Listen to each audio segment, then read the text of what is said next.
Hello dear students, last class में हमने जैसा कि डिस्कस किया प्रिंसिपल कार्बन चेन का सिलेक्शन, प्रिंसिपल फंक्शनल ग्रुप का सिलेक्शन और प्रिंसिपल कार्बन चेन की नंबरिंग। अब इसके बाद में डिस्कस करते हैं यूज ऑफ न्यूमेरिकल प्रीफिक्सेस। आप ध्यान देना,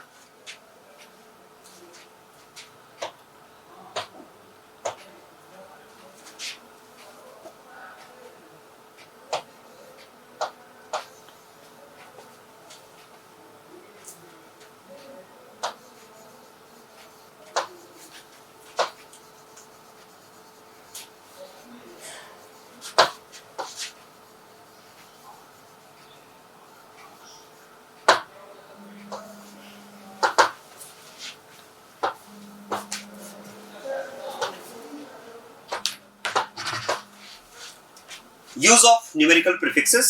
देखो, न्यूमेरिकल प्रीफिक्सेस की अगर बात की जाए तो we have two types of numerical prefixes.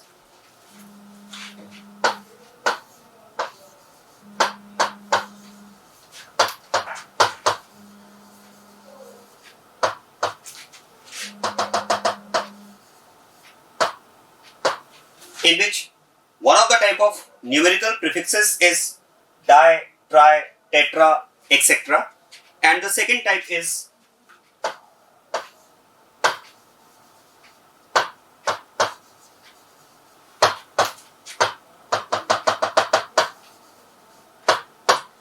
bis, tris, etc. अब देखो, दो बात हमें समझना है। एक तो इन न्यूमेरिकल प्रीफिक्सेस का यूज क्या है और दूसरा किन कंडीशंस में हम numerical prefixes di, tri, tetra का यूज करेंगे और किन कंडीशंस में हम न्यूमेरिकल प्रीफिक्सेस बिस, ट्रिस का यूज करेंगे। देखो, न्यूमेरिकल प्रीफिक्सेस की अगर बात की जाए तो सपोज आपको कोई ऐसा कंपाउंड दिया है जिसमें more than one identical substituents present है। मान लेते हैं एक कंपाउंड में chlorine as a substituent present है, तो जैसा कि हमने पहले भी डिस्कस किया, क्लोरीन को हमेशा ऑलवेज एज अ सब्स्टिट्यूएंट हम ट्रीट करते हैं and that is written as chloro. Chlorine अगर सब्स्टिट्यूएंट प्रेजेंट है तो हम उसको लिखेंगे chloro.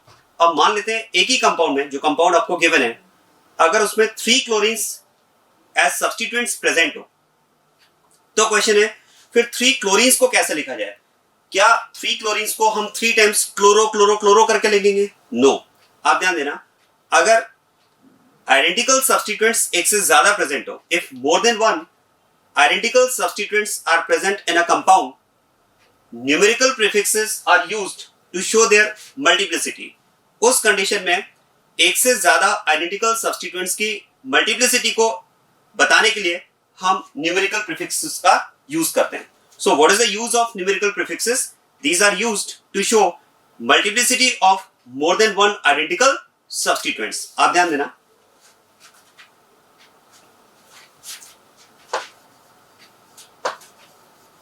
are used to show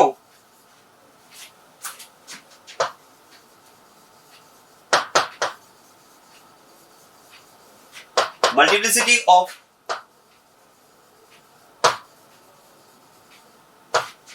more than one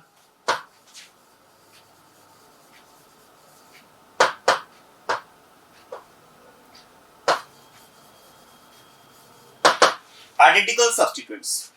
अब क्वेश्चन है कि अगर कंपाउंड में chlorine as a substituent present है और 3 क्लोरीन्स अगर सब्स्टिट्यूएंट के फॉर्म में प्रेजेंट है, तो हम उसे क्लोरो क्लोरो क्लोरो ना लिख करके क्लोरो के साथ में हम न्यूमेरिकल प्रीफिक्स का यूज करेंगे उसकी मल्टीप्लिसिटी को शो करने के लिए। और अगर हम बात करें कि 3 क्लोरीन्स है, तो that will be written as tri chloro. Tri will be used to show multiplicity of the identical substituents if the number of identical substituent is 3। अगर 2 क्लोरीन्स कंपाउंड में सब्स्टिट्यूएंट के फॉर्म में प्रेजेंट है तो हम उसे लिखेंगे dichloro. So di will represent 2 identical substituents, tri will represent 3 identical substituents, tetra will represent 4 identical substituents. अगर 5 आइडेंटिकल सब्स्टिट्यूएंट्स है तो पेंटा, देन हेक्सा, हेप्टा। इस तरह से हम एक से ज्यादा आइडेंटिकल सब्स्टिट्यूएंट की मल्टीप्लिसिटी को शो करने के लिए न्यूमेरिकल प्रीफिक्सेस का यूज करते हैं। अब आप देखो, जैसा कि मैंने आपसे कहा कि अगर 2 आइडेंटिकल सब्स्टिट्यूएंट है तो हम उसे लिखेंगे डाई। जैसे मान लेते हैं किसी भी कंपाउंड में methyl as a substituent present है, and suppose two methyl groups are present as substituent in a compound, they will be written as dimethyl. So di is the numerical prefix which has been used to show multiplicity of two identical substituents, two methyl groups. अगर 3 methyl groups होंगे तो tri, 4 methyl groups होंगे तो tetramethyl. इस तरह से identical substituent की multiplicity को एक्सप्लेन करने के लिए, मल्टीप्लिसिटी को शो करने के लिए हम न्यूमेरिकल प्रीफिक्स का यूज करते हैं. अब मैंने आपसे कहा कि डाई विल रिप्रेजेंट 2. क्वेश्चन है यहां पर हमारे पास न्यूमेरिकल प्रीफिक्स में एक टाइप और भी है, बिस, ट्रिस एक्सेट्रा. क्वेश्चन है इनका क्या यूज है. देखो बिस की अगर बात की जाए तो बिस विल आल्सो रिप्रेजेंट 2. डाई की अगर बात करें तो ये भी 2 को रिप्रेजेंट करेगा और बिस भी 2 को रिप्रेजेंट करेगा. अब क्वेश्चन है जब दोनों ही 2 को रिप्रेजेंट करेंगे तो किस केस में हम डाई को यूज करेंगे और किस केस में हम बिस को यूज करेंगे. तो आप ध्यान देना, अगर हम बात कर रहे हैं डाई ट्राई टेट्रा की तो इनका यूज आप उस कंडीशन में करेंगे जब more than one identical substituents are simple substituents. आप ध्यान देना, इनका यूज हम करेंगे, these are used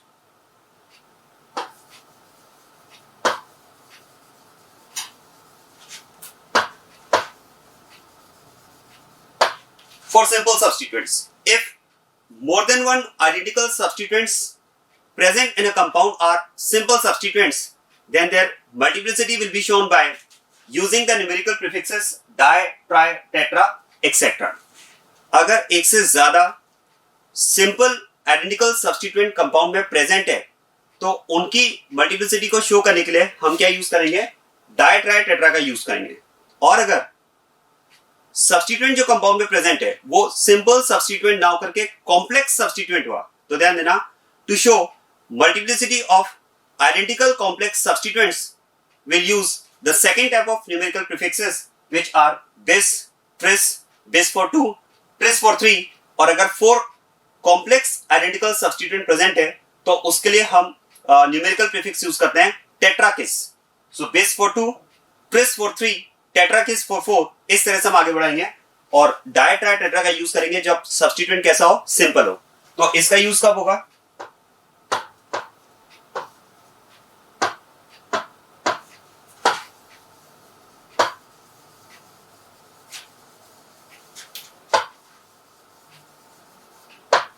for complex substituents. आप ध्यान देना, जैसे अगर हम बात करें फॉर एग्जांपल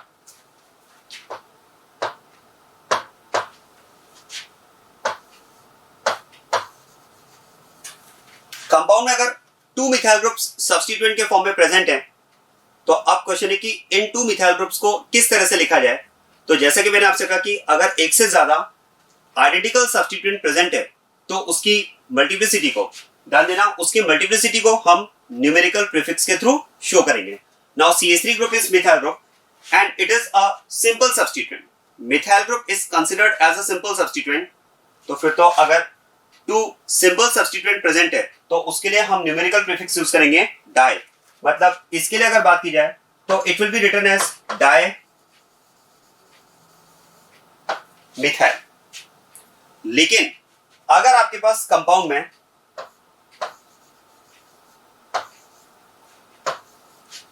ये ऐसे दो सब्स्टिट्यूएंट प्रेजेंट हो, CH2Cl, तो ध्यान देना, CH3 is methyl group that is present as a substituent, and if 2 methyl groups are present, methyl group is considered as a simple substituent, and for 2 simple substituents we'll use di, we'll return it as dimethyl. लेकिन अगर CH2Cl है तो CH2Cl is considered as a complex substituent. और अगर दो identical complex substituent compound में present है तो अब उसके लिए फिर हम डाई यूज नहीं करेंगे. डाई तो कब यूज करते हैं, सिंपल के लिए. अगर सब्स्टिट्यूएंट कॉम्प्लेक्स है like CH2Cl, that is considered as a complex substituent. तो अगर सब्स्टिट्यूएंट कॉम्प्लेक्स है तो इसकी मल्टीप्लिसिटी के लिए फिर हम डाई यूज ना करके क्या यूज करेंगे, बिस यूज करेंगे. और इसकी अगर बात की जाए तो इसके लिए अब हम लिखने वाले हैं यहां पर बिस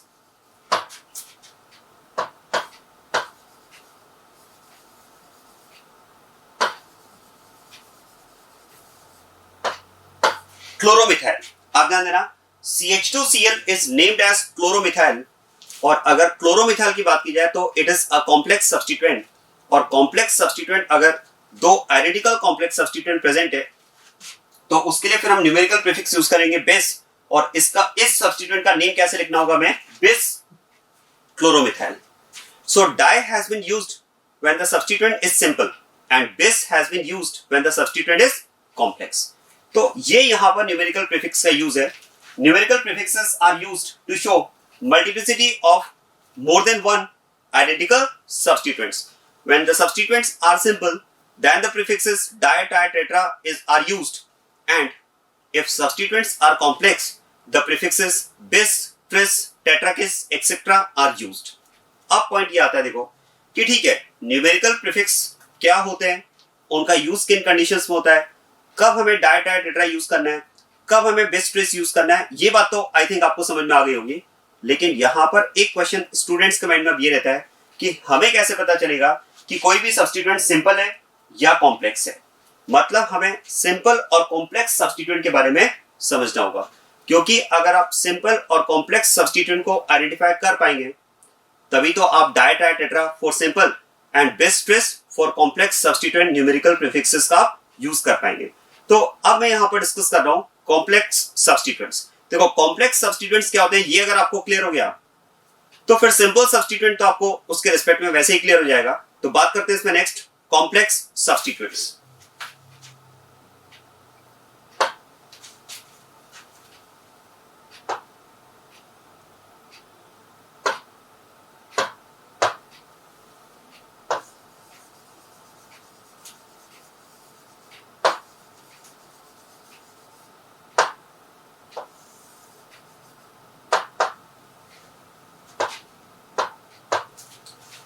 कॉम्प्लेक्स सब्स्टिट्यूएंट्स की अगर बात की जाए तो देखो कॉम्प्लेक्स सब्स्टिट्यूएंट को हम किस तरह से डिफाइन करते हैं.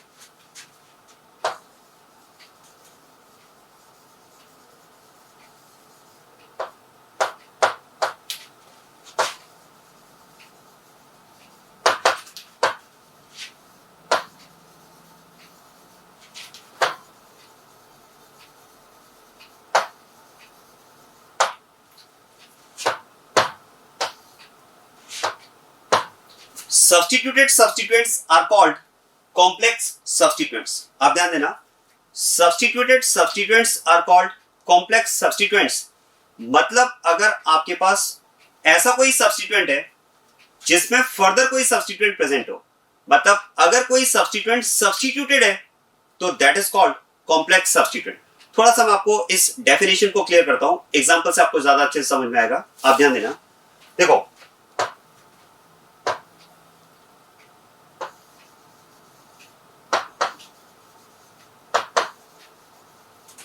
आपके पास सपोज ये स्ट्रक्चर अगर आपको दिया हुआ है तो अब पहले तो आप देखो इस बात को भी समझें. ये स्ट्रक्चर अगर आपको दिया है तो whether this structure represents a substituent और अ कंपाउंड, ये स्ट्रक्चर एक सब्स्टिट्यूएंट को रिप्रेजेंट कर रहा है या एक कंपाउंड को रिप्रेजेंट कर रहा है. देखो सब्स्टिट्यूएंट की अगर बात की जाए तो सब्स्टिट्यूएंट तो हमारे पास एक ग्रुप होगा, a group that is composed of, या कह सकते हैं कि substituent may be an atom or group of atoms that is having free valency. देखो substituent की अगर बात की जाए तो वो तो एक सिंपली ग्रुप है जिसमें फ्री वैलेंसी होगी, जबकि कंपाउंड की अगर बात की जाए तो compound doesn't have any free valency. Compound में कोई फ्री वैलेंसी नहीं होगी. तो आप कह सकते हैं देखो इस स्ट्रक्चर में अगर आप देखेंगे तो किसी भी एटम की वैलेंसी फ्री नहीं है. यहाँ पर वैलेंसी सारी सेटिस्फाइड है, कंप्लीट है, there is no free valency. तो this structure will represent a compound, not a substituent. लेकिन अगर आपके पास ये स्ट्रक्चर दिया हुआ,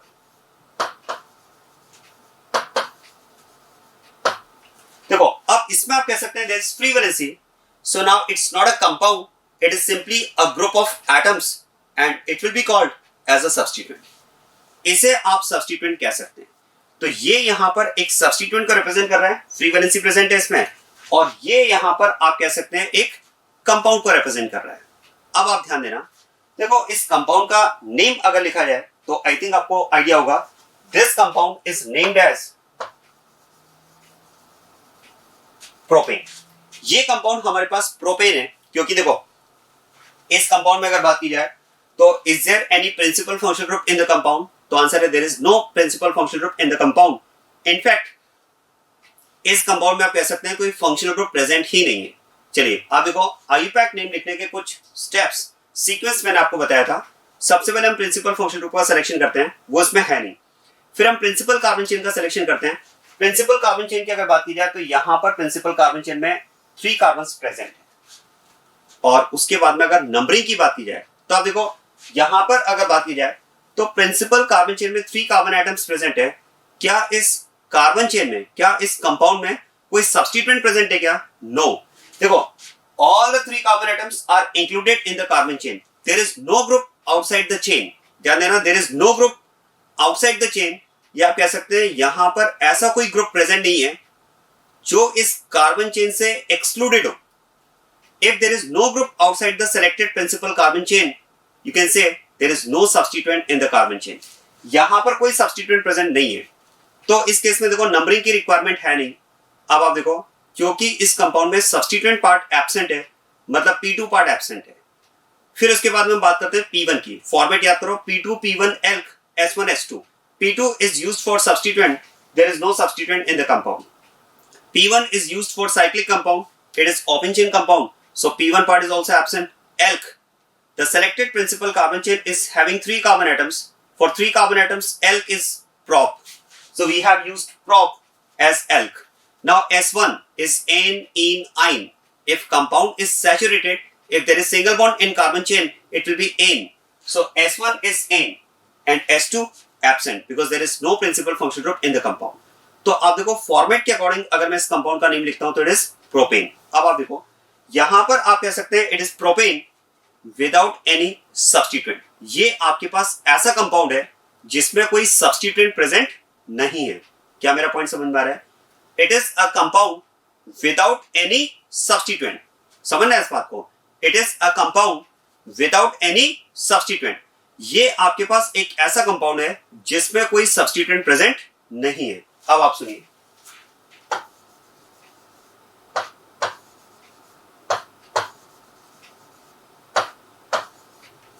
ये कंपाउंड अगर आपको दिया जाए और अब इस कंपाउंड में नेम की हम बात करें तो ध्यान देना, this compound is now having functional group. Now chlorine is present as a functional group, और जैसे कि हमने डिस्कस किया chlorine is halogen and halogen is among those 5 functional groups which are always considered as substituents. मतलब यहां पर आप कह सकते हैं chlorine is a substituent. अगर इस कंपाउंड में प्रिंसिपल कार्बन चेन का आप सिलेक्शन करते हैं तो इस कंपाउंड में प्रिंसिपल कार्बन चेन में 3 कार्बन एटम्स प्रेजेंट है। ये बात समझ में आ रही है? कंपाउंड में यहां पर 3 carbon atoms principal carbon chain में प्रेजेंट है and there is a group outside the selected principal carbon chain and that is a substituent. अब इस कंपाउंड में कार्बन चेन की अगर आप आईयूपैक नंबरिंग करते हैं तो याद करो आईयूपैक नंबरिंग में first of all priority is given to principal functional group. मतलब numbering is started from that terminal of the selected principal carbon chain to which principal functional group is nearer. लेकिन इसमें principal functional group है नहीं। फिर हम बात करते हैं मल्टीपल बॉन्ड की, वो भी इसमें नहीं है। फिर हम बात करते हैं सब्स्टिट्यूएंट की। देखो सब्स्टिट्यूएंट की पोजीशन दोनों टर्मिनल से सेम है, यहां से भी सेकंड, यहां से भी सेकंड, तो numbering can be started from either of the terminal. Symmetrical condition है।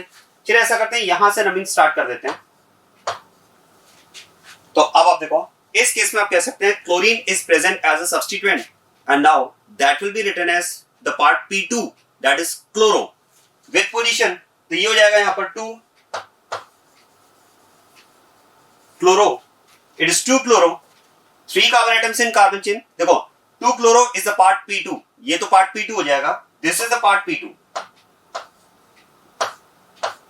Part P1 will be absent because this compound is also open chain compound. Then alk, 3 carbon atoms are present in the principal carbon chain, so it will be prop. Then suffix first, ane, ene, ine. Ane will be used for this compound because again there are single bonds, so it will be ane. The compound is saturated. अगर carbon chain में double bond होता तो इन, और अगर triple bond होता तो आइन use होता। और इस कंपाउंड में भी प्रिंसिपल फंक्शनल ग्रुप एब्सेंट है, तो फिर S1 के बाद में S2 यहां पर नहीं होगा। सो prop is alk and ane is S1. आप देख सकते हैं इसमें P1 पार्ट एब्सेंट है और S2 पार्ट भी एब्सेंट है। चलिए अब आप ध्यान देना, यहां पर अब मैं इन दो कंपाउंड्स में अगर ये कंपैरिजन लेता हूं कि this compound is without any substituent but this compound is having substituent, तो आप देखो ये आप कह सकते हैं this is propane without any substituent, but इसे हम क्या कहेंगे, it is propane with a substituent, it is substituted propane. बात समझना, स्टेटमेंट्स पर ध्यान देना, वर्ड्स पे ध्यान देना। It is the compound without any substituent, it is propane without any substituent, this is compound with a substituent, this is propane with a substituent. And what is substituent present in the compound? Chloro. तो आप कह सकते हैं it is chloro substituted propane. ध्यान देना, it is chloro substituted propane. तो आप कह सकते हैं ये तो हमारे पास एक ऐसा कंपाउंड है जिसमें कोई सब्स्टिट्यूएंट प्रेजेंट नहीं है, और ये हमारे पास एक ऐसा कंपाउंड है जिसमें सब्स्टिट्यूएंट प्रेजेंट है। ये क्लोरो सब्स्टिट्यूटेड प्रोपेन है, जबकि ये प्रोपेन विदाउट एनी सब्स्टिट्यूएंट है। ये तो मैंने बात की है कंपाउंड की। अब मैं इसी से आपको सब्स्टिट्यूएंट को रिलेट करके बताता हूं। सुनिए, देखो इसकी अगर बात की जाए ना, whether this structure represents a compound और अ सब्स्टिट्यूएंट, तो आंसर इज सब्स्टिट्यूएंट, क्योंकि फ्री वैलेंसी यहां पर है। चलिए ऐसा करते हैं, इस सब्स्टिट्यूएंट में भी एक कार्बन चेन का सिलेक्शन करते हैं। ध्यान देना, इस सब्स्टिट्यूएंट में भी प्रिंसिपल कार्बन चेन का सिलेक्शन करते हैं अकॉर्डिंग टू IUPAC नंबरिंग। बात समझना, देखो अगर आपको सब्स्टिट्यूएंट में भी प्रिंसिपल कार्बन चेन का सिलेक्शन करना है अकॉर्डिंग टू IUPAC रूल्स, तो उस कंडीशन में देखो रूल क्या है, whenever selecting principal carbon chain in a substituent, the principal carbon chain is always started from that carbon which is having free valency. इस केस में प्रिंसिपल कार्बन चेन को हमेशा हम उस कार्बन से स्टार्ट करते हैं जिस पर फ्री वैलेंसी है, या आप कह सकते हैं principal carbon chain is selected by including that carbon atom in the carbon chain which is having free valency, and that carbon is considered as the first carbon of the principal carbon chain of substituent. अब ध्यान देना, जिस carbon पर free valency है हम उस carbon को first carbon मानते हुए, the carbon atom having free valency is considered as the first carbon, and by including this carbon atom will select the longest carbon chain for a substituent. अब आप देखो, अगर मुझे फ्री वैलेंसी वाले carbon को include करते हुए principal carbon chain का सिलेक्शन करना है, तो फिर तो ये मेरे पास यहां पर प्रिंसिपल कार्बन चेन हो जाएगी। और ध्यान देना, this is the IUPAC rules for substituents that the carbon is having free valency is always considered as the first carbon of principal carbon chain. तो ये प्रिंसिपल कार्बन चेन का first carbon होगा। यहां से नंबरिंग करते हुए आप इस तरह से आएंगे। अब बात समझना, देखो सब्स्टिट्यूएंट के केस में मैंने आपसे कहा कि अगर आपको इसमें भी IUPAC रूल्स के अकॉर्डिंग प्रिंसिपल कार्बन चेन का सिलेक्शन करना है, तो इसमें रूल ये होता है कि फ्री वैलेंसी वाले कार्बन को नंबर 1 कार्बन कंसीडर करो। By considering the free valency carbon as the first carbon, we select the longest carbon chain in the given substituent. अब आप देखो, now in this substituent we can say there is only selected carbon chain, there is no group outside the selected carbon chain. इसमें भी आप देखो केवल यहां पर कार्बन चेन ही प्रेजेंट है जैसे इस कंपाउंड में थी। जैसे मैंने आपसे कहा कि this is compound without any substituent, since there is no group outside the selected carbon chain, तो यहां भी आप कह सकते हैं there is no group outside the selected carbon chain, there is only carbon chain. तो इसका मतलब आप कह सकते हैं इस कार्बन चेन में कोई सब्स्टिट्यूएंट प्रेजेंट नहीं है। अब देखो इसका अगर हमें नेम लिखना है तो 3 कार्बन एटम्स के हम लिखेंगे हम प्रोप, दिस इज प्रोप। क्या इसे प्रोपेन लिखा जाएगा? No, it's not a compound, it is substituent. देखो इसे हम लिखेंगे प्रोपाइल। ध्यान देना, इसे क्या लिखा जाएगा? प्रोपाइल। तो ये आपके पास 3 कार्बन एटम्स वाली कार्बन चेन है और इसके लिए हमने नेम लिखा है प्रोपाइल। आप ध्यान देना, अब आप ये कह सकते हैं this is propyl which is having only principal carbon chain, there is no group outside the chain, there is no substituent in this carbon chain. अब आप सुनिए,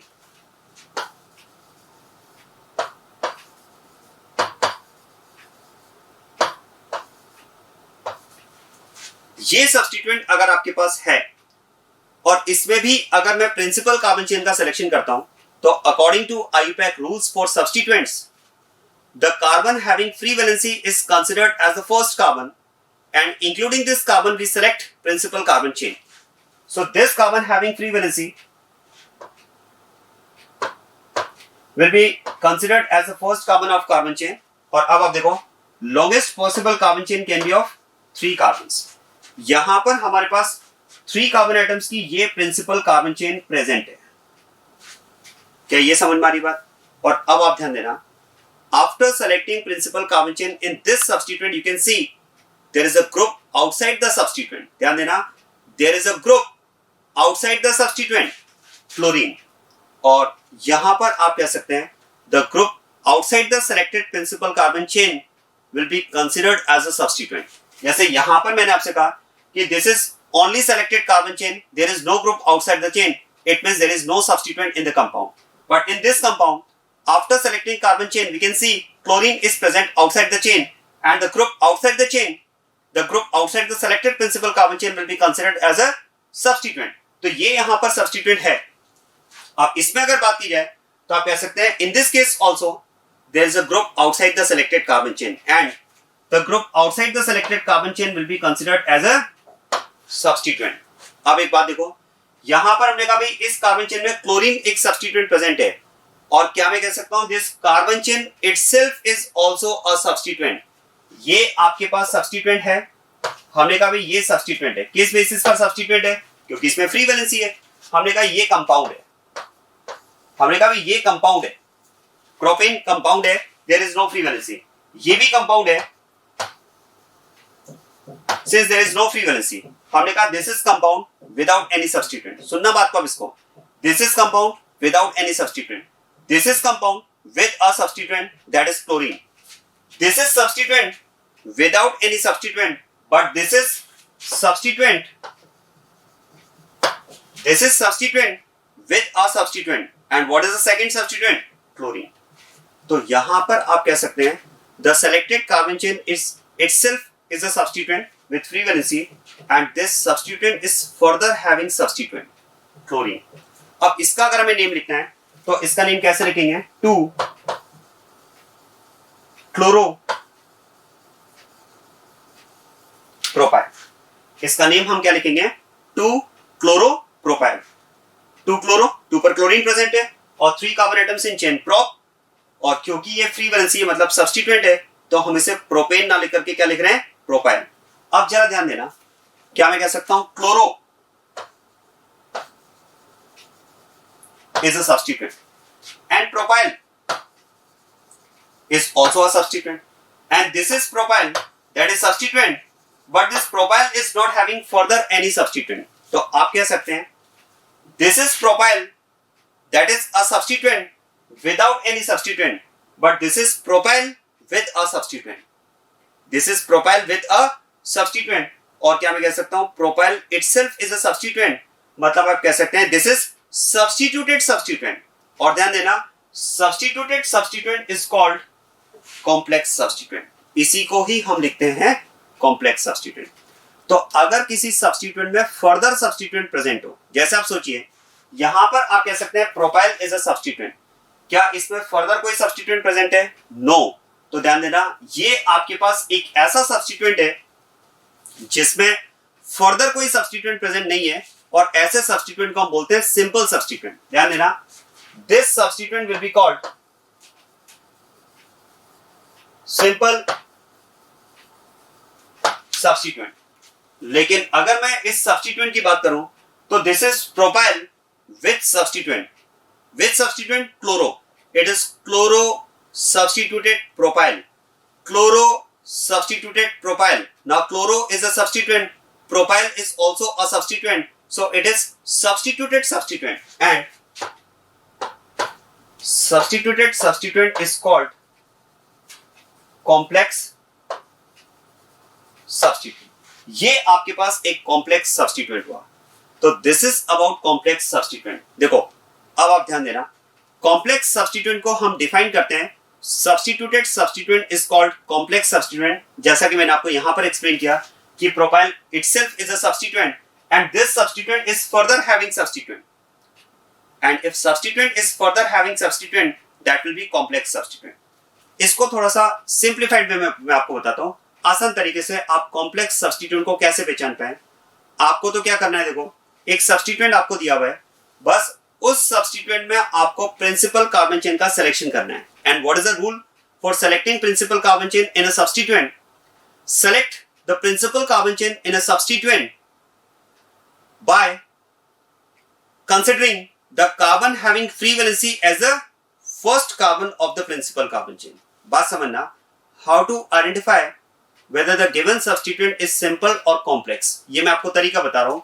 आपको उसके लिए सिंपली क्या करना है, जो भी सब्स्टिट्यूएंट आपको दिया हुआ है आप तो उसमें प्रिंसिपल कार्बन चेन का सिलेक्शन करें with the carbon having free valency as the first carbon. Now after selecting the principal carbon chain, if there is no group outside the selected carbon chain, it will be simple substituent, and if there is a group outside the selected carbon chain, it will be a complex substituent। क्योंकि आप सोचिए, जिस carbon chain का आपने selection किया है वो एक सब्स्टिट्यूएंट है, और उसके बाहर भी अगर कोई ग्रुप है तो जो बाहर कोई ग्रुप होगा वो भी सब्स्टिट्यूएंट होगा, तो ये सब्स्टिट्यूएंट विद सब्स्टिट्यूएंट हो जाएगा, and substituent with substituent will be called complex substituent. बात समझना।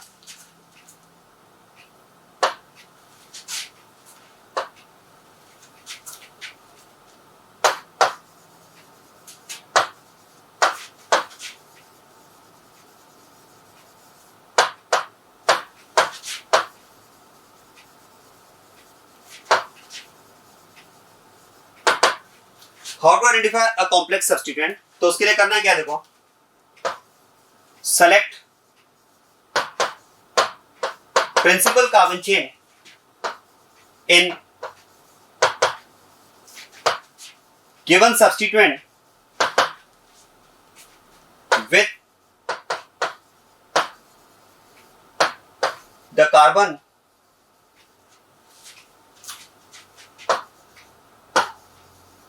having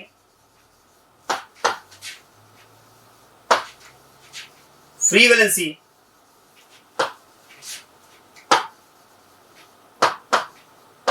as the first carbon of principal carbon chain। देखो, आपको सिंपली क्या करना है, एक सब्स्टिट्यूएंट अगर आपको दिया हुआ है और आपको अगर पहचानना है कि वो सिंपल सब्स्टिट्यूएंट है या कॉम्प्लेक्स, तो आपको उसमें प्रिंसिपल कार्बन चेन का सिलेक्शन करना है। और प्रिंसिपल कार्बन चेन का सिलेक्शन कैसे करना है, with the carbon having free valency, including the carbon having free valency as the first carbon. सुनिए इसे,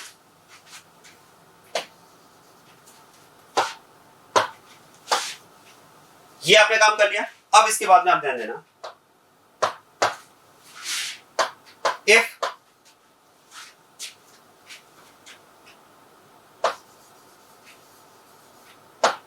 there is no group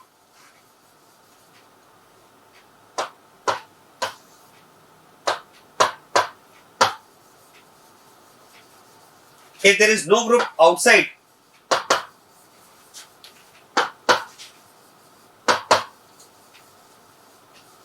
the selected carbon chain, if there is no group outside the selected carbon chain,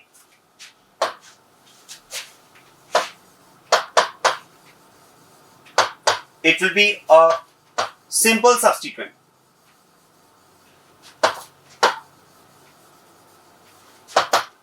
But if there is any group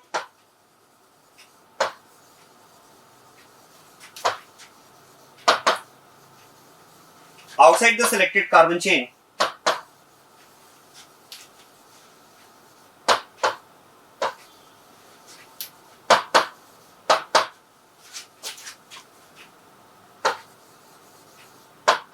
it will be a complex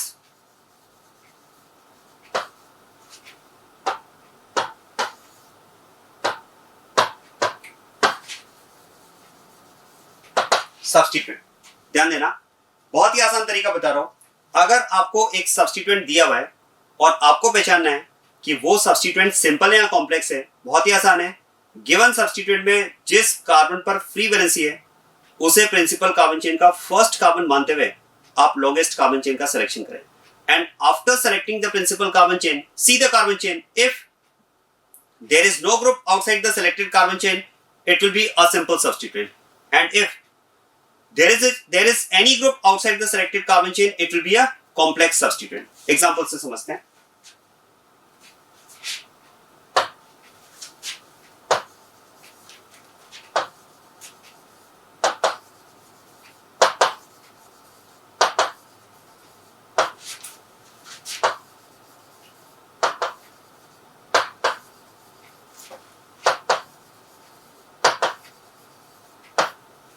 ये अगर आपको substituents दिए हैं, पहले तो समझ में आ रहा है these are substituents not compounds, क्योंकि फ्री वैलेंसीज दी हुई है यहाँ पर।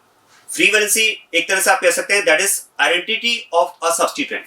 बात समझना, मैंने आपसे कहा कि जिस कार्बन पर फ्री वैलेंसी है उस कार्बन को नंबर 1 कंसीडर करते हुए, इसे प्रिंसिपल कार्बन चेन का फर्स्ट कार्बन मानते हुए आप लॉन्गेस्ट कार्बन चेन का सिलेक्शन करें।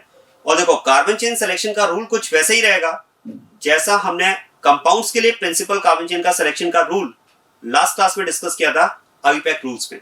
आप ध्यान देना। इसके बाद में अब longest possible carbon chain for this substituent can be of 4 carbons. And now after selection of this principal carbon chain, see the carbon chain, is there any group outside the chain? क्या इस selected carbon chain के बाहर कोई भी group है क्या? No. So this substituent will be called simple substituent. इस substituent को हम लिखेंगे simple substituent. क्या ये बात समझ में आ रही है?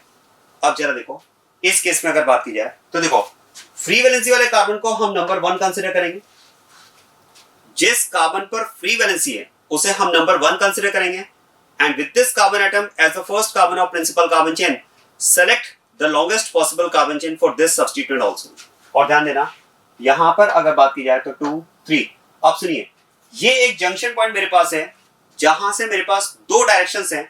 आई कैन मूव स्ट्रेट और आई कैन मूव डाउनवर्ड। ये नहीं कर सकते कि स्ट्रेट भी चले जाओ डाउनवर्ड भी आ जाओ। You have to move in either of the direction. किसी भी एक डायरेक्शन में आपको मूव करना है। अब देखो अगर आप स्ट्रेट मूव करते हैं you can cover 1 more carbon after this junction point, and moving downward you can cover same 1 more carbon after this junction point. तो इसमें तो आप कह सकते हैं दोनों ही डायरेक्शंस में सेम कंडीशन आ रही है, तो you can move any of the direction in any of the direction. किसी भी साइड आप मूव कर सकते हैं।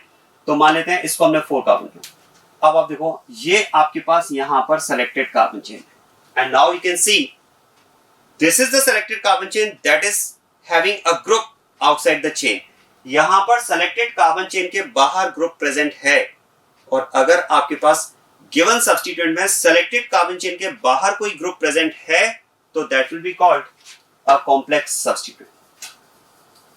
उस केस में फिर हम इसे एक कॉम्प्लेक्स सब्स्टिट्यूएंट की तरह ट्रीट करेंगे।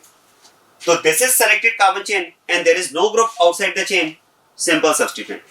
and this is selected carbon chain and there is a group outside the selected carbon chain, it will be a complex substituent। क्योंकि उसका रीजन क्या है, देखो ये आप कह सकते हैं एक सब्स्टिट्यूएंट है, ये आप कह सकते हैं एक सब्स्टिट्यूएंट है। अब आप देखो ये आप कह सकते हैं this carbon chain is a substituent, और जो ग्रुप इसके बाहर है मिथाइल ग्रुप, ध्यान देना ये जो ग्रुप इस कार्बन चेन के बाहर है ये खुद भी एक सब्स्टिट्यूएंट है। तो आप कह सकते हैं देखो with 4 carbon atoms this substituent will be named as butyl। और इसमें आप ध्यान देना ये ब्यूटाइल है, लेकिन इस ब्यूटाइल में आप कह सकते हैं फर्दर सब्स्टिट्यूएंट प्रेजेंट है, कौन सा, मिथाइल, और उसकी पोजीशन 3 है। तो इसे हम लिखेंगे 3 मिथाइल ब्यूटाइल। ध्यान देना इसे हम लिखेंगे 3 मिथाइल ब्यूटाइल। अब आप देखो this is butyl without any substituent, and substituent without any substituent is called simple substituent। this is also butyl, but आप कह सकते हैं it is substituted butyl, क्योंकि इस butyl में भी substituent present है methyl, and substituted butyl is also a substituent, मतलब substituted substituent will be called।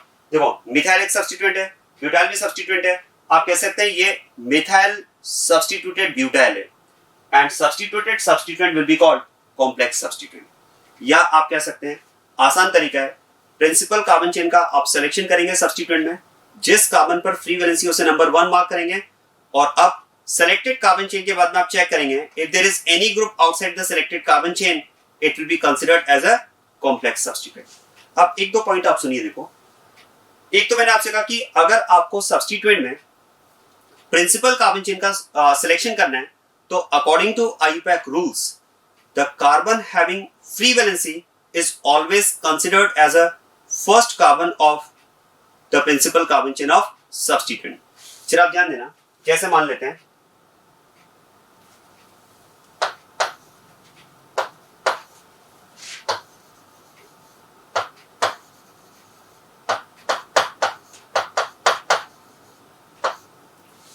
ये अगर आपके पास एक सब्स्टिट्यूएंट है और अब मैं आपको इसमें देखो 2 पॉइंट बताता हूं। पहले तो ये हम पहचाने कि ये सिंपल सब्स्टिट्यूएंट या कॉम्प्लेक्स है। आसान है, मैंने आपसे कहा जिस कार्बन पर फ्री वैलेंसी है आप तो उस कार्बन को नंबर 1 मार्क कर दो। सब्स्टिट्यूएंट के लिए सबसे पहला काम आप यही करें, जिस कार्बन पर फ्री वैलेंसी है आप उसे नंबर 1 मार्क करें। And now including this carbon as the first carbon of principal carbon chain, select the longest possible carbon chain. जरा देखो, इस कार्बन के बाद में अब आपके पास 2 चॉइस है, या तो आप राइट साइड मूव करें या फिर आप लेफ्ट साइड मूव करें। कौन सी साइड प्रेफर होगी? On moving right side we can cover 2 carbon atoms in carbon chain, but on moving left we can cover 3 carbon atoms in carbon chain. अगर आप लेफ्ट मूव कर रहे हैं तो you can have more carbon atoms in selected carbon chain. तो फिर तो ये कार्बन चेन हम यहां पर as a principal carbon chain select करेंगे। और अब जरा ध्यान देना, after selecting the carbon chain you can see there is a group outside the selected carbon chain, and if there is any group outside the selected carbon chain it will be considered as a complex substituent। तो ये यहां पर हो जाएगा हमारे पास complex substituent. क्या बात समझ में आ रही है? अब जरा ध्यान देना, इसका अगर आप नेम लिखना चाहें तो आप नेम भी लिख सकते हैं। This is 1 methyl, this is 1 methyl. इस कार्बन चेन में मिथाइल ग्रुप एक सब्स्टिट्यूएंट प्रेजेंट है, ध्यान देना। This carbon chain is having methyl group as a substituent. और जैसा कि आईयूपैक सिस्टम का फॉर्मेट हमने डिस्कस किया था, P2 P1 alk S1 S2, तो एल्क से पहले क्या लिखा जाता है? सब्स्टिट्यूएंट का name. And what is elk? Number of carbon atoms in principle carbon chain. मतलब प्रिंसिपल कार्बन चेन को लिखने से पहले हम उसमें प्रेजेंट सब्स्टिट्यूएंट को लिखते हैं।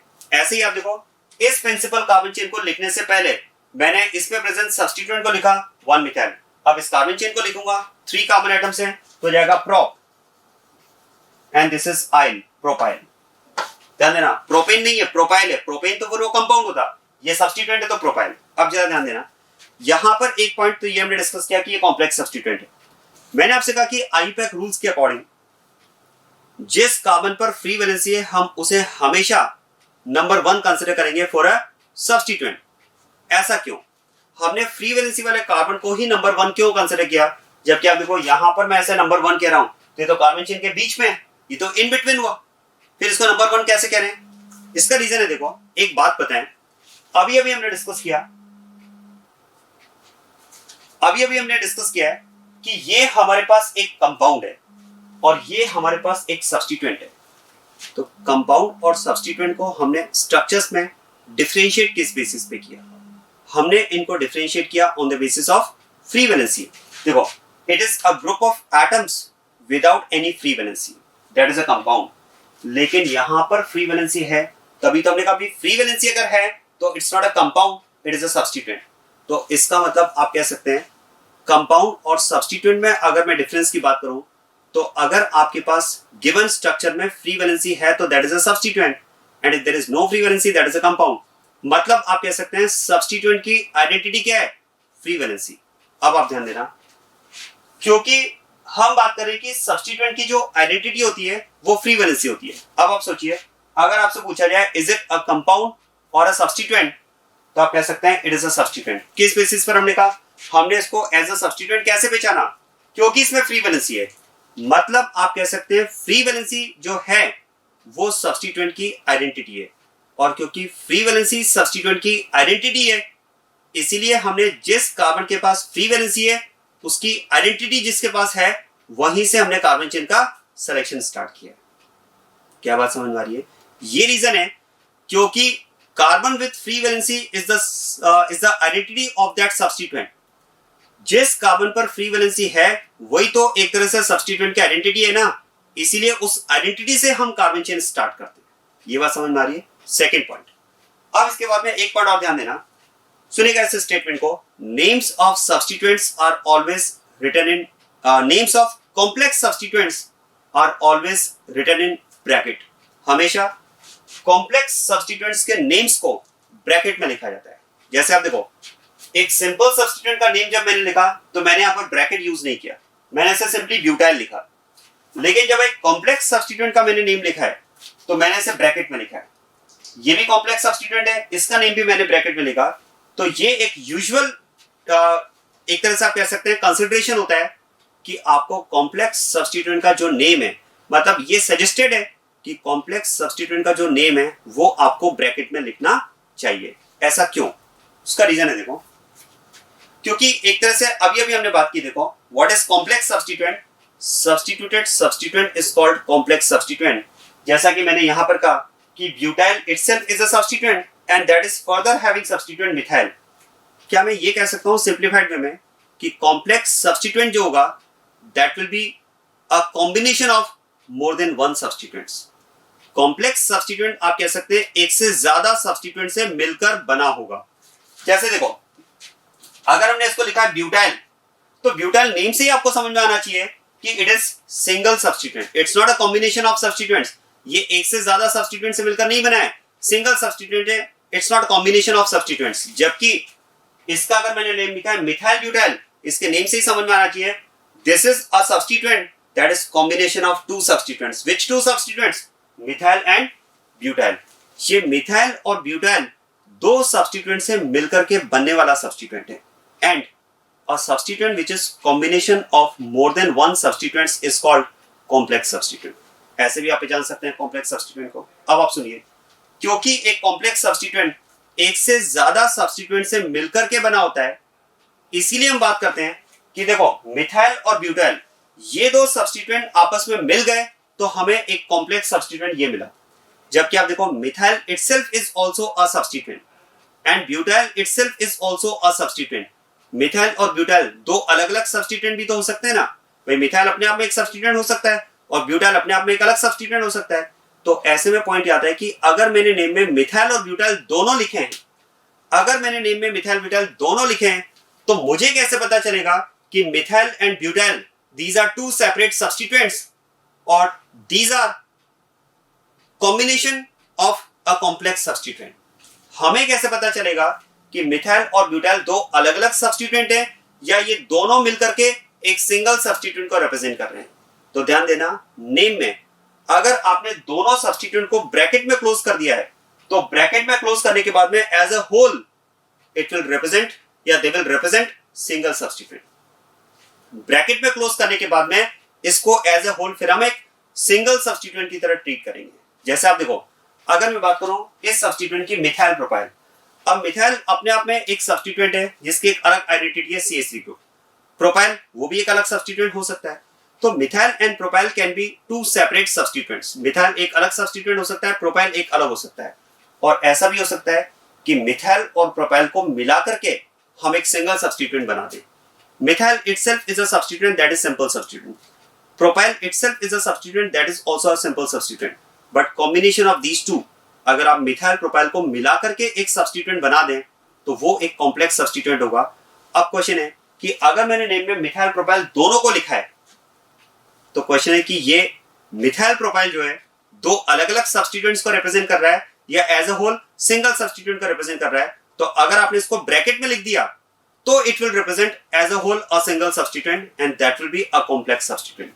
ये रीजन है कि कॉम्प्लेक्स सब्स्टिट्यूएंट के नेम्स हम हमेशा ब्रैकेट में लिखते हैं ताकि वो as a whole single substituent को रिप्रेजेंट करे। क्या बात समझ में आ रही है? This is why the reason is names of complex substituents are written in bracket. ये समझ में आया कि जिस कार्बन पर फ्री वैलेंसी है हमने उसी को नंबर 1 क्यों कंसीडर किया? क्योंकि जिस कार्बन पर फ्री वैलेंसी है वही उस सब्स्टिट्यूएंट की आइडेंटिटी है, क्योंकि फ्री वैलेंसी के बेसिस पर ही तो हमने इसको सब्स्टिट्यूएंट कहा ना। ये बात समझ में आ रही है? और देखो, एक पॉइंट मैंने आपको ये भी कहा कि अगर आपको सिंपल और कॉम्प्लेक्स सब्स्टिट्यूएंट को आइडेंटिफाई करना है तो आप तो जिस कार्बन पर फ्री वैलेंसी है उसको नंबर 1 कंसीडर करो और एक लॉन्गेस्ट कार्बन चेन का सिलेक्शन करो। अगर सेलेक्टेड कार्बन चेन के आउटसाइड कोई ग्रुप नहीं है तो सिंपल सब्स्टिट्यूएंट, और सेलेक्टेड कार्बन चेन के आउटसाइड अगर कोई ग्रुप है तो कॉम्प्लेक्स सब्स्टिट्यूएंट। और अब आप ध्यान देना,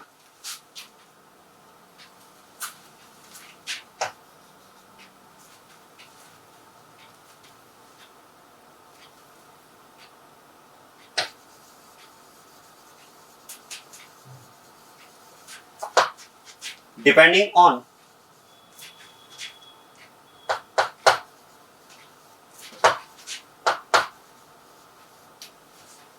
presence and absence of multiple bond, N.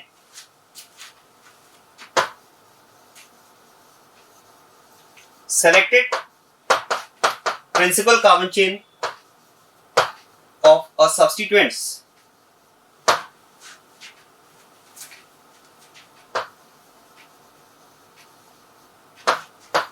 names of substituents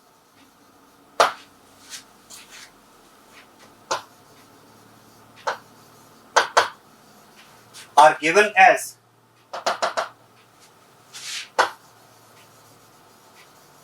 alkyne, alkynyl and alkynyl. अब ध्यान देना, अब मैं आपको सब्स्टिट्यूएंट्स का नॉमेनक्लेचर बता रहा हूं कि हमें सब्स्टिट्यूएंट्स के आईयूपैक नेम किस तरह से लिखने होते हैं। अब ध्यान देना, आपको सबसे पहले क्या करना है, देखो अगर सब्स्टिट्यूएंट का आईयूपैक नेम लिखना है तो आप गिवन सब्स्टिट्यूएंट में प्रिंसिपल कार्बन चेन का सिलेक्शन करेंगे।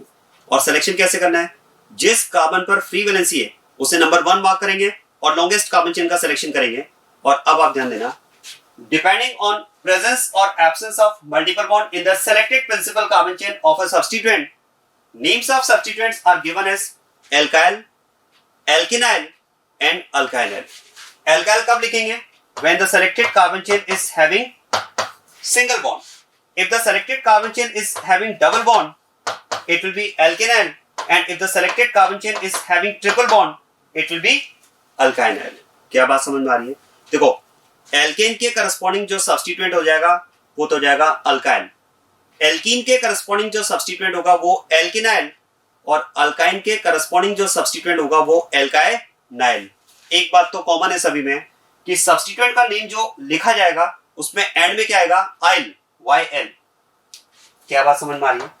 आप देखो, सब्स्टिट्यूएंट्स का जब आप नॉमेनक्लेचर करेंगे तो सभी के नेम्स में लास्ट में आने वाला है YL, जबकि आप कंपाउंड का जब आप नॉमेनक्लेचर करते हैं तो कंपाउंड के नॉमेनक्लेचर में क्या आता है, एन, इन, आइन, एस, S1, जैसा कि हमने फॉर्मेट में डिस्कस किया था। तो आप देखो, यहां पर अगर बात की जाए तो इस केस में alkyl if the selected carbon chain is having single bond, alkynyl if the selected carbon chain is having double bond, and alkynyl if the selected carbon chain is having triple bond। जैसे आप देखो,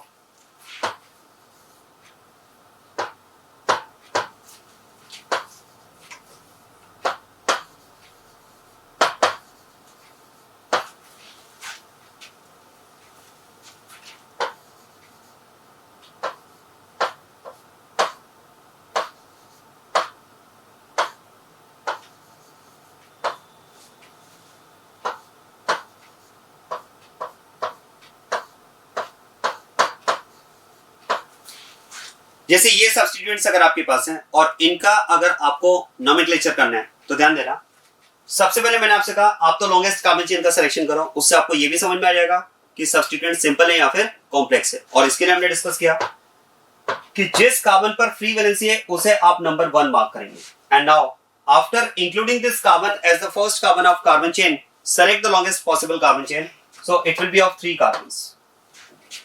इस case में जिस carbon पर free valency है हम वहां से नंबरिंग करेंगे। अब बात समझना, एक पॉइंट याद है कि सर इसमें तो डबल बॉन्ड भी है, तो हम नंबरिंग के लिए डबल बॉन्ड को प्रायोरिटी नहीं देंगे क्या, क्योंकि यहां से नंबरिंग करेंगे तो डबल बॉन्ड की पोजीशन तो इसमें 2 आएगी, जबकि यहां से अगर हमने नंबरिंग की होती तो डबल बॉन्ड की पोजीशन तो 1 आती। तो फिर हम नंबरिंग यहां से ना करेंगे, यहां से क्यों कर रहे हैं भाई, ये यहां पर कंपाउंड नहीं है, ये यहां पर सब्स्टिट्यूएंट है। अब मेरा क्वेश्चन है कि हम इसमें, चलिए मान लेते हैं कि हम इसमें प्रायोरिटी डबल बॉन्ड को देते हुए यहां से नंबरिंग करते हैं, तो मेरा क्वेश्चन है कि this structure whether is it representing alkene और अ सब्स्टिट्यूएंट, ये एल्कीन कंपाउंड को रिप्रेजेंट कर रहा है या फिर सब्स्टिट्यूएंट को रिप्रेजेंट कर रहा है। आप इसे क्या कहेंगे, कंपाउंड कहेंगे या सब्स्टिट्यूएंट कहेंगे? तो कंपाउंड तो ये नहीं है, फ्री वैलेंसी है यहाँ पर। अगर ये फ्री वैलेंसी है, ये अगर कंपाउंड नहीं है, इसका मतलब आप कह सकते हैं ये एल्कीन को रिप्रेजेंट तो नहीं कर रहा है, ये एक सब्स्टिट्यूएंट को रिप्रेजेंट कर रहा है। क्या आप इसे कंपाउंड एल्कीन बोल सकते हैं क्या? Is it a hydrocarbon compound alkene? No, it's not a compound since it is having free valency। तो यहां पर आप कह सकते हैं ये कंपाउंड एल्कीन को रिप्रेजेंट नहीं कर रहा है, ये सब्स्टिट्यूएंट को रिप्रेजेंट कर रहा है। अब आप सोचिए, अगर ये एल्कीन को रिप्रेजेंट नहीं कर रहा है, अगर आप इसे एल्कीन नहीं बोल पा रहे हैं, इसका मतलब इसकी आइडेंटिटी डबल बॉन्ड तो नहीं है। हमने कहा कि no, it's not a compound alkene, it is a substituent. मतलब इसकी आइडेंटिटी यहाँ पर डबल बॉन्ड नहीं है, इसकी आइडेंटिटी यहाँ पर क्या है, फ्री वैलेंसी है। इसीलिए हमने फ्री वैलेंसी वाले कार्बन को प्रायोरिटी देते हुए यहां से नंबरिंग की है। तो सब्स्टिट्यूएंट में तो सेट कर लो अपने माइंड में कि सब्स्टिट्यूएंट की जो आइडेंटिटी है वो हमेशा उसका फ्री वैलेंसी वाला कार्बन है, इसीलिए हम नंबरिंग हमेशा उस कार्बन से स्टार्ट करते हैं। ये बात समझ में आ रही है। और इसी तरह से इज इट एल्काइन और अ सब्स्टिट्यूएंट, आप इसे एल्काइन कहोगे या सब्स्टिट्यूएंट कहोगे? सब्स्टिट्यूएंट, एल्काइन तो नहीं कहेंगे, इसका मतलब इसकी आइडेंटिटी ट्रिपल बॉन्ड नहीं है, इसकी आइडेंटिटी क्या है, फ्री वैलेंसी है। इसीलिए फ्री वैलेंसी वाले कार्बन को नंबर 1 मार्क करते हुए ये हम इसकी कार्बन चेन लेंगे। ये बात समझ में आ गई। अब आप देखो, अब हमें इनके नेम्स लिखना है। और नेम्स में अगर बात की जाए, if selected carbon chain is having single bond, its name will be written as alkyl. Alk will represent number of carbon atoms in principal carbon chain. ध्यान देना, यहां पर अगर बात की जाए तो इनमें alk क्या है? What is alk? It is number of carbon in principal carbon chain. तो यहां पर हम बात कर सकते हैं, इसमें प्रिंसिपल कार्बन चेन में 3 कार्बन है, तो इट विल बी प्रो, और इसे हम लिख देंगे एल्काइल के फॉर्मेट में प्रोपाइल। यहां पर अगर बात की जाए तो यहां भी 3 कार्बन एटम्स है, तो ये भी हो जाएगा प्रोप। और अब यहां पर इसे लिखना होगा इनाइल। क्यों? क्योंकि इस कार्बन चेन में डबल बॉन्ड प्रेजेंट है, और डबल बॉन्ड जो प्रेजेंट है उसकी पोजीशन भी हम लिखेंगे। डबल बॉन्ड की पोजीशन 2 है, तो जाएगा प्रोप 2 इनाइल। यहां पर इसका नेम हो जाएगा प्रोप 2 इनाइल। या फिर आप अगर चाहें तो इसे लिख सकते हैं 2 प्रोपिनाइल। 2 प्रोपिनाइल भी आप लिख सकते हैं, नो प्रॉब्लम। या फिर इसे आप लिख सकते हैं प्रोप 2 इनाइल, एल्किनाइल के फॉर्मेट में। और इसे क्या लिखेंगे, इसमें भी 3 कार्बन एटम्स हैं, तो इसको हम लिखेंगे प्रोप 2 आइनाइल। आइनाइल एल्काइनाइल के फॉर्म में, क्योंकि इसमें ट्रिपल बॉन्ड प्रेजेंट है। तो इस तरह से हमने इन सब्स्टिट्यूएंट्स के नेम लिखे depending on presence and absence of multiple bond. If there is no multiple bond in the carbon chain, it will be named as alkyl propyl. If there is double bond in the selected carbon chain, it will be named as alkenyl prop 2 enyl or 2 propenyl. And there is triple bond in the selected carbon chain, alkynyl, it will be called prop 2 enyl, or you can write it as 2 propynyl. Both are correct. दोनों names correct हो गए। 2 propynyl भी लिख सकते हैं या prop 2 enyl भी लिख सकते हैं। वैसे लेटेस्ट फॉर्मेट prop 2 enyl है। ये कहा जाता है कि जिसकी पोजीशन आप लिख रहे हैं, जिसके लिए आप पोजीशन लिख रहे हैं, जस्ट उससे पहले लिखो। भाई हमने पोजीशन किसकी लिखी है, ट्रिपल बॉन्ड की, और ट्रिपल बॉन्ड को हम नेम में किससे रिप्रेजेंट कर रहे हैं, आइन से, तो हम आइन से जस्ट पहले से लिखे। ये भी गलत नहीं है, ये भी आप लिख सकते हैं, लेकिन ये कंपैरेटिवली ओल्डर सिस्टम है। जो लेटेस्ट सिस्टम है वो ये है कि जो पोजीशन आप लिख रहे हैं, जिसके लिए भी पोजीशन लिख रहे हो, जस्ट उससे पहले लिखो। आपने ट्रिपल बॉन्ड के लिए लिखा ना, तो जस्ट आइन से पहले लिखो। हालांकि आप इसको पहले भी लिख सकते हैं, 2 प्रोपाइनल भी आप लिख सकते हैं, दोनों नेम्स करेक्ट होंगे। तो इस तरह से आप सिंपल एंड कॉम्प्लेक्स सब्स्टिट्यूएंट्स को पहचान सकते हैं, उनके नेम्स लिख सकते हैं। और अब आप ध्यान देना, देखो ये क्या मैं कह सकता हूं, all of these 3 substituents are simple because in these substituents after selecting the principal carbon chain you can see there is no group outside the chain. Selected carbon chain के बाहर कोई ग्रुप नहीं है, तो ये सब सिंपल सब्स्टिट्यूएंट्स है। और इसीलिए आप देखो इनके नेम्स को मैंने ब्रैकेट में नहीं लिखा है, क्योंकि ये सिंगल सब्स्टिट्यूएंट ही है, मोर देन 1 सब्स्टिट्यूएंट का कॉम्बिनेशन नहीं है। चलिए और एग्जांपल डिस्कस करते हैं नेम्स ऑफ सब्स्टिट्यूएंट्स के लिए।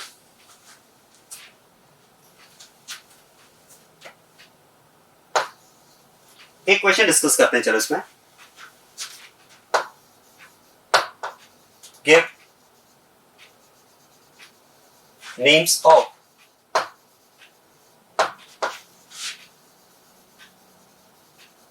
the following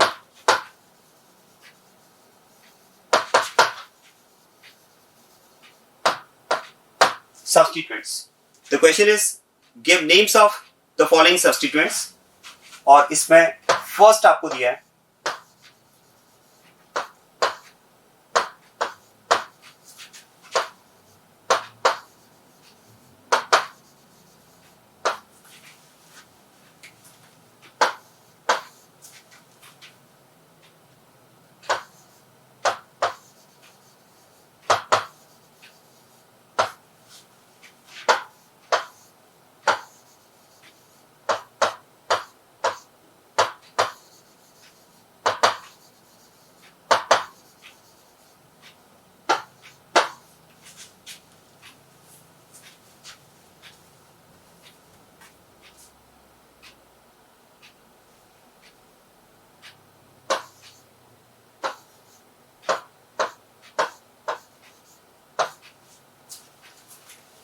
कुछ ये एग्जांपल डिस्कस करते हैं। देखो इन सब्स्टिट्यूएंट्स के नेम्स अगर आपको लिखना है तो सबसे पहला काम आपको क्या करना है, जिस कार्बन पर फ्री वैलेंसी है उसे नंबर 1 मार्क करते हुए लॉन्गेस्ट कार्बन चेन का सिलेक्शन आप सबसे पहले करो। तो इस केस में देखो जिस कार्बन पर फ्री वैलेंसी है इसे नंबर 1 मार्क किया जाए, 2, 3 एंड 4। और क्या मैं कह सकता हूं, it is a complex substituent. कैसे पता चला, समझ में आ रहा है? क्योंकि after selecting the principal carbon chain you can see there is a group outside the chain, and the group outside the chain if it is present in the given substituent it will be complex substituent। क्योंकि देखो ये carbon chain खुद एक substituent है with free valency, और जो group इसके बाहर प्रेजेंट है वो भी तो एक सब्स्टिट्यूएंट ही है ना। तो इट इज सब्स्टिट्यूटेड सब्स्टिट्यूएंट, या कह सकते हैं it is combination of two substituents. One of the substituent is carbon chain and second substituent is OH group, and combination of more than one substituents is called complex substituent. चलिए इसका name लिखते हैं। अब इस substituent का name आपको लिखना है। तो देखो जब आप सब्स्टिट्यूएंट का नेम लिखेंगे तो इसमें भी क्या करना है, सबसे पहले कार्बन चेन में जो सब्स्टिट्यूएंट प्रेजेंट है उसका नेम लिखो। इस कार्बन चेन में सब्स्टिट्यूएंट कौन प्रेजेंट है, OH, और इसकी पोजीशन क्या है 3, तो इसे लिखेंगे 3। और ध्यान देना OH ग्रुप अगर एज अ सब्स्टिट्यूएंट प्रेजेंट हो तो मैंने आपको टेबल बताई थी, जो प्रायोरिटी टेबल हमने डिस्कस की थी IUPAC रूल के लिए। वो टेबल अब आपको बहुत अच्छे से पता होना चाहिए, उसका सीक्वेंस आपको पता होना चाहिए, हर फंक्शनल ग्रुप का प्रीफिक्स आपको पता होना चाहिए, हर फंक्शनल ग्रुप का सफिक्स आपको पता होना चाहिए। वो आप अच्छे से लर्न कर लें। फंक्शनल ग्रुप्स का priority order, their prefixes and their suffixes, ये आपको बहुत अच्छे से याद होना चाहिए। स्टार्टिंग में आप क्या कर सकते हैं, क्वेश्चन करते टाइम आप उस टेबल को अपने पास में रखें, देख करके आप क्वेश्चंस करें, कोई प्रॉब्लम नहीं है। धीरे धीरे क्वेश्चंस करते करते वो आपको प्रीफिक्स और सफिक्स अपने आप लर्न हो जाएंगे और उसका सीक्वेंस भी आपको याद हो जाएगा। अब आप देखो OH ग्रुप की अगर बात की जाए तो when OH group is present as a substituent the prefix hydroxy is used for it. अगर एज अ प्रिंसिपल होता है तो ऑल, और अगर एज अ सब्स्टिट्यूएंट होता है तो हाइड्रोक्सी। तो ये जाएगा इसमें 3 hydroxy. Now name of the carbon chain, 4 carbon atoms, it will be but, और क्योंकि इसमें सिंगल बॉन्ड है तो name will be written as alkyl, तो ये जाएगा butyl. So it is 3 hydroxy butyl, ये इसका नेम हो जाएगा। ये समझ में आ रहा है?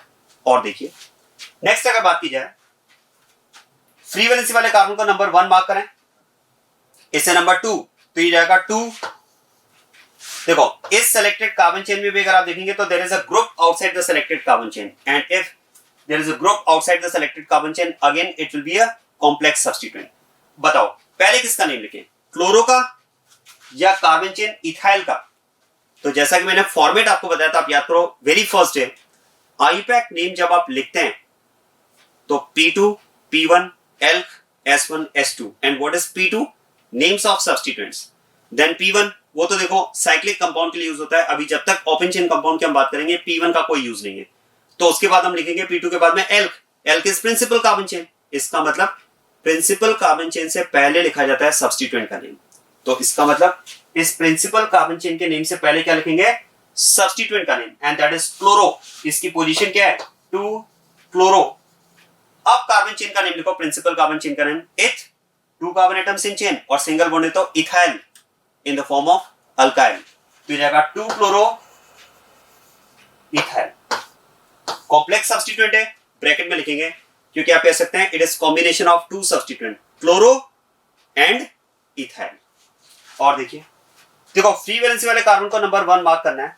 अब यहां पर आप ध्यान देना, इस जंक्शन पॉइंट पर आपके पास चॉइस है। Moving right side we can cover 4 carbon atoms in carbon chain, and moving left we can cover 2 carbon atoms in carbon chain, but with 2 carbon atoms we will have multiple bond। तो बताओ क्या prefer किया जाए, more carbon atoms without multiple bond और less carbon atoms with multiple bond? तो याद करो last class में ही मैंने IUPAC सिस्टम के लिए प्रिंसिपल कार्बन चेन सिलेक्शन में आपको बताया था कि जब आप प्रिंसिपल कार्बन चेन का सिलेक्शन करते हैं तो before covering more carbon atoms we have to cover more number of multiple bonds. Multiple bond gets priority over number of carbon when selecting principal carbon chain. बिल्कुल वही rules यहां भी apply होंगे। Before covering more carbon atoms priority will be given to multiple bond, इसलिए हम ये carbon chain इसमें लेंगे। तो this is selected principal carbon chain and the group outside the selected carbon chain that will be a substituent. ये भी आपके पास एक कॉम्प्लेक्स सब्स्टिट्यूएंट होगा। अब देखो इस कार्बन चेन के बाहर जो सब्स्टिट्यूएंट प्रेजेंट है दैट इज प्रोपाइल। ये आपके पास प्रोपाइल है तो इसका नेम क्या हो जाएगा? Propyl. 2 carbon atoms in carbon chain तो हो जाएगा इथ। और इस बार आप ध्यान देना डबल बॉन्ड है। जब डबल बॉन्ड है तो सेलेक्टेड कार्बन चेन में अगर डबल बॉन्ड हुआ तो उसको हम क्या लिखेंगे? एल्किनाइल। अगर 2 कार्बन एटम है तो क्या हो जाएगा? इथेनाइल। तो इसका नेम यहां पर हो जाएगा प्रोपाइल इथेनाइल। ये इसका नेम हो जाएगा। अच्छा एक बात और ध्यान देना, यहां पर मैंने प्रोपाइल की पोजीशन को मेंशन नहीं किया है। वैसे तो इसकी पोजीशन 1 है, फर्स्ट पोजीशन पर है, तो हम इसका नेम लिखते हैं 1 प्रोपाइल इथेनाइल। देखो आप अगर इसकी पोजीशन 1 लिखते हैं तो प्रॉब्लम नहीं है, बट यहां पर मैं आपको क्लियर करना चाहूंगा कि अगर आपने इसकी पोजीशन को 1 मेंशन नहीं किया है still it will B correct. क्यों? क्योंकि आप सोचिए अगर कार्बन चेन में 2 कार्बन एटम्स है, ध्यान देना, अगर इस कार्बन चेन में 2 कार्बन एटम्स है मतलब कार्बन चेन अगर हमारे पास इथेनाइल है और इस कार्बन चेन में अगर हमें propyl group as a substituent हमें मिल रहा है तो एक बात तो क्लियर है कि इस इथेनाइल में propyl group as a substituent केवल फर्स्ट पोजीशन पर ही हो सकता है, ये सेकंड पोजीशन पर आ ही नहीं सकता। क्योंकि आप सोचिए अगर ये 3 कार्बन एटम्स का ग्रुप फर्स्ट से उठ करके सेकंड पर आ जाता तो वो तो फिर कार्बन चेन में इंक्लूड हो जाता ना। फिर तो वो आप सोचिए अगर ये 3 कार्बन की चेन सेकंड कार्बन से अटैच्ड होती तो फिर तो कार्बन चेन में हम 2 पर क्यों, फिर तो उन 3 कार्बन को भी कवर करके 5 कार्बन एटम्स की चेन ले लेते। मतलब इस इथेनॉल में propyl group as a substituent understood है कि फर्स्ट पोजीशन पर ही आ सकता है, सेकंड पर आ ही नहीं सकता।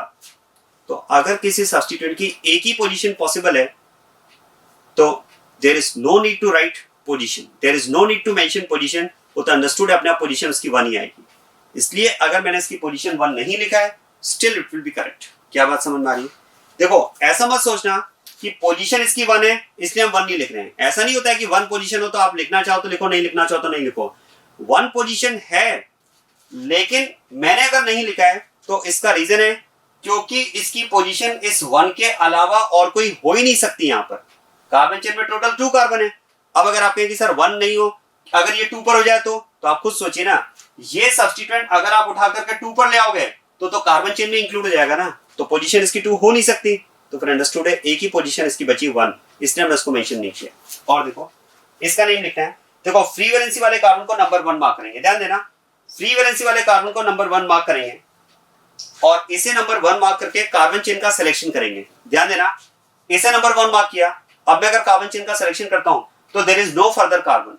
मतलब यहां पर आप कह सकते हैं in this substituent there is only 1 carbon atom in carbon chain. यहां पर सब्स्टिट्यूएंट में एक ही कार्बन प्रेजेंट है। कोई बात नहीं, प्रिंसिपल कार्बन चेन में हैव ओनली 1 कार्बन। कोई ऐसा जरूरी है कि 1 से ज्यादा कार्बन हो, 1 कार्बन भी हो सकता है। अब देखो, चलिए अब देखो इस कार्बन चेन का नेम लिखने से पहले हम उसमें प्रेजेंट सब्स्टिट्यूएंट का नेम लिखते हैं। तो यहां पर सब्स्टिट्यूएंट है क्लोरो और 2 क्लोरीन है। अब जरा ध्यान देना, 2 क्लोरीन है तो फिर हमें इसकी मल्टीप्लिसिटी को शो करना पड़ेगा। और अगर इसकी मल्टीप्लिसिटी को हमें शो करना है तो हम इसे क्या लिखेंगे? Die chloro. इसे हम लिखेंगे die chloro. And 1 carbon atom in carbon chain myth, और क्योंकि ये सैचुरेटेड है तो जाएगा मिथाइल। तो it will be called dichloro methyl. और फिर से ब्रैकेट में क्योंकि ये भी कॉम्प्लेक्स सब्स्टिट्यूएंट है। अब जरा एक बात समझना, देखो समझना यहां पर बहुत अच्छे से। यहां पर मैंने इसे लिखा डाइक्लोरोमिथाइल। क्या आप में से किसी स्टूडेंट के माइंड में ये पॉइंट आ रहा है कि सर आप इसे डाइक्लोरोमिथाइल क्यों लिख रहे हैं? ये तो बिसक्लोरोमिथाइल होना चाहिए, क्योंकि आपने तो कहा था कि सिंपल सब्स्टिट्यूएंट के अगर सिंपल सब्स्टिट्यूएंट के लिए अगर आपको न्यूमेरिकल प्रीफिक्स यूज करना है तो डाई ट्राई टेट्रा यूज करते हैं। और अगर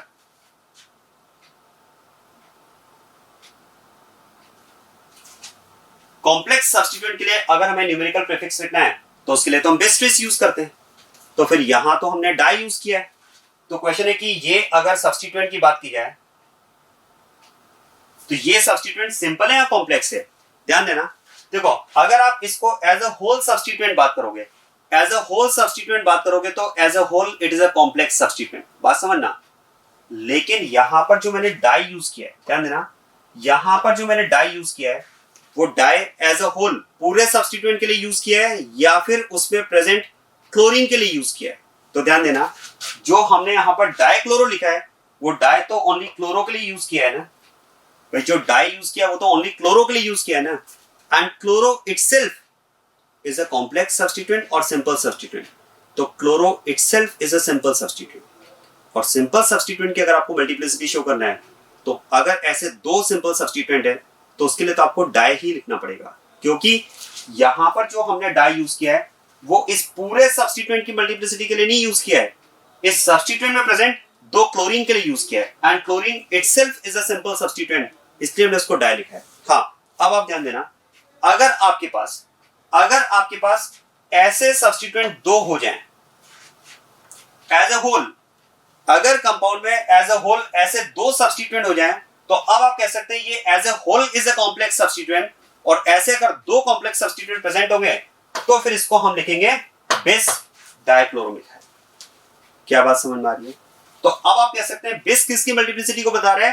डाइक्लोरोमिथाइल की मल्टीप्लिसिटी को बता रहा है, and dichloromethyl as a whole is a complex substituent, इसलिए बिस। लेकिन इसके अंदर जो डाई है वो तो केवल क्लोरो की मल्टीप्लिसिटी को बता रहा है, और chloro itself is a simple substituent, इसलिए उसको हमने डाई लिखा। तो ये समझ में आ रहा है कि यहां पर डाई क्यों यूज किया, बेस क्यों नहीं यूज किया, और बेस कब यूज करेंगे? जब ऐसे पूरा कंप्लीट सब्स्टिट्यूएंट हमारे पास दो आइडेंटिकल सब्स्टिट्यूएंट प्रेजेंट हो गए, तब हम उसको बेस लिखेंगे। ये समझ में आ रहा है? और एग्जांपल देखो,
यस, अब आप ध्यान देना, देखो इन सब्स्टिट्यूएंट्स के नेम अगर हमें लिखना है तो यहां पर फिर से वही करना है, जिस कार्बन पर फ्री वैलेंसी है उसे नंबर 1 मार्क करो, and now select the longest carbon chain. देखो इसे नंबर 1 मार्क किया तो अब आपके पास दो चॉइस हैं, या तो आप स्ट्रेट जाएं या फिर आप डाउनवर्ड आए, किसी भी डायरेक्शन में जा सकते हैं, सेम कंडीशन है। चलिए फिर इसे नंबर 2 मार्क कर लेते हैं। तो ये आपके पास हो गई carbon chain, and now can see there is a group outside the carbon chain, so as a whole it will be a complex substituent. बोलो किसका नेम पहले लिखें? कार्बन चेन का नेम पहले लिखें या उस चेन में प्रेजेंट सब्स्टिट्यूएंट का नेम पहले लिखें? तो देखो कार्बन चेन का नेम बाद में लिखते हैं, रूट वर्ड बाद में लिखते हैं एल्क, पहले उसमें प्रेजेंट सब्स्टिट्यूएंट का नेम लिखते हैं। तो इसमें सब्स्टिट्यूएंट है मिथाइल, तो जाएगा 1 मिथाइल, या फिर देखो there is no need to write 1, आप चाहें तो इसे लिख सकते हैं methyl, that is the name of this substituent, and now after writing the name of substituent now you can write the name of carbon chain। Carbon chain में 2 carbon है तो जाएगा इथ, और सिंगल बॉन्ड है तो जाएगा इथाइल, तो ये जाएगा मिथाइल इथाइल। क्या समझ में आ रही बात? है अब जरा ध्यान देना, देखो यहां पर मैं पहले 1 लिख रहा था, अब मैंने उसे हटा दिया, तो ऐसा कोई जरूरी नहीं है, आप चाहें तो 1 लिखें, लेकिन मैं यहां पर ये बताना चाह रहा हूं कि there is no need to write 1, क्योंकि फिर से आप देखो अगर इस कार्बन चेन में ओनली 2 कार्बन है और ये इस इथाइल कार्बन चेन में अगर methyl group as a substituent present है तो इसकी पोजीशन अंडरस्टूड है, 1 ही हो सकती है, 2 हो ही नहीं सकती, क्योंकि आप सोचिए ये मिथाइल ग्रुप अगर 1 की जगह 2 पर आ जाए तो वो तो कार्बन चेन में इंक्लूड होकर के 3 कार्बन चेन की चेन बन जाएगी, प्रोपाइल बन जाएगा ना वो तो इसका मतलब अंडरस्टूड है कि इथाइल में अगर methyl group as a substituent present है तो वो डेफिनेटली फर्स्ट पोजीशन पर ही होगा, सेकंड पर हो ही नहीं सकता। ये बात समझ में आ रही है? और देखो 1 2 3 ये आपके पास कार्बन चेन, और अब इसका नेम लिखेंगे 1 methyl propyl, this is 1 methyl propyl. और अब आप ध्यान देना, यहां पर मुझे मिथाइल ग्रुप की पोजीशन 1 मेंशन करना जरूरी होगा, यहां जरूरी होगा मिथाइल ग्रुप की पोजीशन मेंशन करना, क्योंकि आप सोचिए ये मिथाइल ग्रुप अगर यहां पर ना करके सेकंड पर आ जाएगा तो फिर वो बन जाएगा 2 मिथाइल प्रोपाइल। तो क्योंकि यहां पर मिथाइल ग्रुप की पोजीशन एक से ज्यादा पॉसिबल है तो मुझे 1 को मेंशन करना पड़ेगा। ये बात समझ में आ रही है? और देखिए प्रिंसिपल कार्बन चेन के सिलेक्शन में जिस कार्बन पर फ्री वैलेंसी है उसे नंबर 1 मार्क करें। लॉन्गेस्ट कार्बन चेन आपके पास ये हो जाएगी 3 कार्बन एटम्स की चेन। अब 2 पर ये सब्स्टिट्यूएंट प्रेजेंट है NH2, और ध्यान देना when NH2 group is present as a substituent, its prefix that is used is amino। इसके लिए प्रीफिक्स हम क्या यूज करते हैं? एमिनो। पोजीशन 2 है तो जाएगा 2 amino. 3 carbon atoms in carbon chain, it will B propyl, 2 amino propyl. और यहां पर अगर बात की जाए तो देखो फ्री वैलेंसी वाले कार्बन को नंबर 1 मार्क करें, and since there is no further carbon atom, so this is the only carbon in carbon chain। एक ही कार्बन इस कार्बन चेन में प्रेजेंट है और 3 क्लोरीन्स प्रेजेंट है। देखो 3 क्लोरीन्स है तो बोलो ट्राइक्लोरो या ट्रिस क्लोरो, ट्राइक्लोरो लिखें या ट्रिस क्लोरो लिखें? तो देखो chlorine itself is a simple substituent, तो फिर ट्रिस नहीं, इसलिए क्या आएगा? ट्राई। तो ये हो जाएगा trichloro, and there is only 1 carbon in carbon chain, so it will be methyl। तो इसका नेम हो जाएगा ट्राइक्लोरोमिथाइल। और आप अब इसमें पॉइंट आता है कि पोजीशन, तो खुद आप सोचिए, या तो आप चाहो तो लिख लो 1 1 1 trichloromethyl, but there is no need to write 1, क्योंकि कार्बन चेन में अगर एक ही कार्बन है तो अंडरस्टूड है क्लोरीन की पोजीशन 1 ही होगी। तो इसका नेम आप लिख सकते हैं ट्राइक्लोरोमिथाइल। और ध्यान देना trichloromethyl as a whole is a complex substituent, but chloro itself is a simple substituent, इसलिए इसको हमने लिखा ट्राई।